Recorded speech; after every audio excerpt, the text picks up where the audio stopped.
Hace pocos días en un operativo se logró detener en nuestro territorio un auto en la Ruta 5 que transportaba 200 animales exóticos, entre los que se hallaron loros amazónicos, monos, tucanes y canarios. También se allanó el domicilio del conductor, donde se incautaron otros 400 ejemplares, de los cuales 200 eran tortugas, 50 lagartos pequeños y más de 200 pájaros. El comercio ilegal de fauna silvestre es una de las empresas criminales globales más grandes, ubicada solo detrás del tráfico de drogas y de la trata de personas. Los loros amazónicos se encuentran entre los grupos de aves más afectados por el comercio ilegal destinado a su uso como mascotas. En las últimas décadas, la caza de estas aves se incrementó considerablemente al punto de que varias están consideradas especies en peligro de extinción. En Uruguay, las especies exóticas más traficadas son loros y tortugas, ambos con fines de tenencia como mascota. En lo que va del año van aproximadamente 1.200 animales incautados, que en su mayoría son comercializados en ferias y redes sociales, aunque aún hay comercios formales que venden animales prohibidos por la ley. En Cambiando el Aire recibimos a integrantes de Coendú, una asociación civil sin fines de lucro dedicada a la conservación de especies de flora y fauna nativa de Uruguay.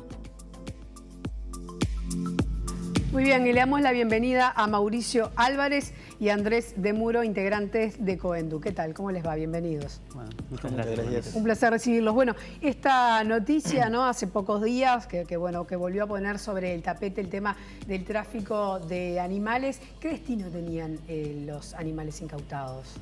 El destino era básicamente comercio interno y fines de tenencia como mascota, ¿no? O sea, no estaban, digamos, en tránsito, sino que el destino final era nuestro país. No, la información que tenemos es que era para consumo interno, podría decirse. Ajá. Si bien nuestro país ha sido tránsito también y también así exporta, importa y a su vez es tránsito. Sí, bueno, ¿no? Por parte de la DINARA, por ejemplo, se aconseja, se pide que se denuncie también si uno ve que vecinos o quien sea tiene animales de estos exóticos, justamente. Sí, sí, por suerte la sociedad civil está denunciando mucho. Creo que es la principal fuente de las denuncias hoy de la DINAMA, justamente porque hoy está la facilidad de, bueno, la mayoría de estas especies están prohibidas, por lo cual uno ve a un vecino y sabe que hay una ilegalidad ahí.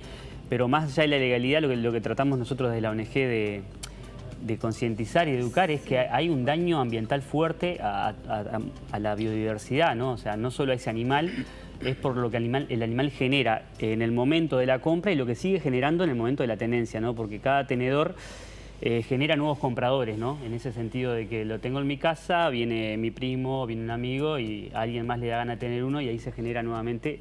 Y si bien la cadena del tráfico tiene muchos eslabones, ¿no? Tenedor, cazador, comprador, hay gente que acopia, es el tenedor y el comprador el que la mantiene en movimiento, ¿no? Claro. ¿Qué pasa? Ya vamos a hablar de ese tema y del que tiene que ver con los criaderos, que es otro. No es el tráfico, sino que son criaderos y creo que es otra realidad. Ahora vamos a hablar de eso. Pero respecto a cuando se incautan estos animales, por ejemplo, con esta incautación, ¿qué se hace con los animales? En realidad van a parar a reservas básicamente cuando los animales son cazados, han sido cazados en estas últimas semanas, se pueden liberar si son autóctonos, ¿verdad? Y si no, bueno, tienen que ir a reservas, zoológicos y cosas por el estilo. Digo, ya para la naturaleza ahí ya están perdidos básicamente. ¿Por qué están perdidos? Y porque si tienen mucho tiempo en una jaula o están muy domesticados, tienen una impronta fuerte con el ser humano, ya no están aptos para la sobrevivencia. Ustedes hace un rato fuera de aire me decían que para ustedes, no para ustedes, ¿no? Que está considerado que cualquiera de estos animales, una vez que pasa a ser mascota, están considerados muertos para la especie. Para la naturaleza, porque explíquenlo sí, claro. un poco más. Y es complejo en el sentido, más allá de algunos casos, ¿no? Que pueden lograrse la reintroducción de un animal luego de ser mascota, para la naturaleza es un animal que ya no está cumpliendo el ciclo para el cual vino, ¿no? O sea, reproducirse y estar en un ambiente donde él es parte de él y genera todo un ciclo biológico. Claro, es difícil pensar que si uno compra un mono, por ejemplo, en una feria, luego vaya ese mono a reproducirse y demás. Es bastante improbable. Pero igual hay especies que se logra. Por ejemplo, nosotros desde nuestra ONG estamos llevando a cabo un proyecto Operación Regreso en conjunto con la Dirección Nacional de Medio Ambiente y Conservation Land Trust, que es una fundación internacional, en este caso de Argentina, para la reintroducción del guacamayo rojo en la Argentina. Y ahí tenés un ejemplo como ellos toman guacamayos rojos del cautiverio, incluso algunos 20, 30 años de cautiverio, y los preparan con entrenamientos diarios durante un año, a veces hasta 2, para lograr que el guacamayo, en ese caso, bueno, pueda volver a volar kilómetros, pueda obtener alimentos por sí mismo y pueda temer a los predadores. O sea, eso por suerte hoy es exitoso, pero digo, poder se puede, pero son casos, lleva mucho dinero, mucho esfuerzo, por lo cual lo hacen únicamente en casos de especies que están en un peligro de extinción, ¿no? ¿Y qué pasa si uno denuncia a alguien que ve que tiene un animal que le parece, en todo caso, ¿no? Porque puede estar equivocado, que es exótico y que no es legal? ¿Cuáles son los dispositivos que se activan?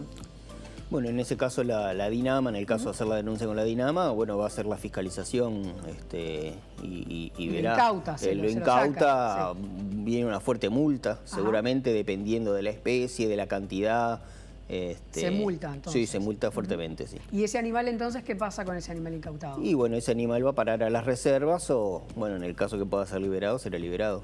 Bien. Sí. ¿Cuál es la posición de ustedes respecto a ACRU, ¿no? A la Asociación de Criadores, por ejemplo, de aves? Y nosotros ahí en realidad, bueno, habría que separar lo que son las aves nativas y quizás las aves que ya tienen muchos años de cría en cautiverio, como puede ser el canario, como el ejemplo más típico, ¿no? Sí, el más típico. Nosotros filosóficamente estamos en contra de los animales en cautiverio, o sea, más allá del origen, somos una ONG que tiene principios bien marcados y que los hemos mantenido, más allá de los cambios que a veces hay nuevamente en las personas. Y creemos que nada justifica el cautiverio de un animal y menos aún de un ave cuyo don mayor... Natural es volar, claro. Natural es volar, ¿no? Esa es igual, digamos, como la postura filosófica. Sí. Es totalmente respetable. Ahora, si vamos, digamos, como a los hechos, yo estuve hablando con la gente de ACRU y, bueno, ellos sostienen, por ejemplo, que ellos también se dedican a la conservación de aves que eventualmente podrían extinguirse y que no solamente... que el fin último no es necesariamente la comercialización y la venta, sino que también habilitan aves para poder liberarlas. O sea, el cautiverio ha sido una herramienta de reintroducción de especies prácticamente perdidas en la naturaleza, en contados casos. Ahora, la conservación en cautiverio no existe. O sea, la conservación existe en la naturaleza. Entonces, ahí lo que estaría faltando es una reinserción a la naturaleza de especies que sus poblaciones estén bastante degradadas. Eso no existe y no hay proyectos. Usted dice que no existen, porque acá ACRU un poco dice que sí, que ellos lo que me gustaría fomentan ahí, la cría de primero habría que ACRU habría que ver, hoy en día hay un decreto que está vigente en los cuales los criadores se amparan, pero que la mayoría de los criadores en Uruguay, y esto hay que decirlo porque es así, son ilegales. Dicho por el propio presidente de ACRU, nos lo dijo a nosotros dos en la cara en una reunión que tuvimos. O sea, hay una mayoría de ilegalidad porque hay una cría que muchas veces no va a ser habilitada. Porque, por ejemplo, ¿por qué habilitarías el cardenal copete rojo, una especie que no está amenazada ni en peligro en Uruguay? ¿Por qué la criarías en base a lo que a ti te dijeron? No hay un sentido de la conservación de una especie que no está amenazada. Simplemente ya dejarla libre, que ahí se... Ahora, como bien dijo Andrés, especies amenazadas tienen en la cría en cautiverio una alternativa. Vamos a poner ahora el guacamayo azul, el Splix, en Brasil. Ahora, en Uruguay una especie amenazada que viene siendo creada en cautiverio ya hace más de 20 años, si no me equivoco. El cardenal amarillo todavía no se ha reintroducido ningún ejemplar. Y entonces volvemos a la situación, ¿qué es mejor? ¿La cría en cautiverio o mantener un ambiente sano y combatir la caza que justamente tiene su origen en la tenencia en cautiverio? Entonces ahí es donde nosotros como grupo estamos muy en contra de la cría en cautiverio. ¿Por qué? Porque fomenta la principal causa de la extinción de las especies, que es la caza. Que es el mascotismo, ¿no? Para la tenencia. En este momento, si nosotros permitimos que las especies silvestres se reproduzcan, se salvan solas. Entonces, solo con eso, la cría en cautiverio ya queda de lado. No quiere decir que en algún momento no sea importante, pero hasta ahora no ha habido un funcionamiento de eso. Claro, pero hay algunos criaderos que sí están habilitados. Sí, hay algunos que sí. Y según ustedes, ¿por qué están habilitados? Porque está en base... Recordemos que la División Fauna estaba anteriormente en otro ministerio, Ministerio de Ganadería, Agricultura y Pesca, un ministerio que no tenía función con la conservación. Es más, Hoy pasó a medio ambiente, vivienda, ordenamiento territorial, medio ambiente.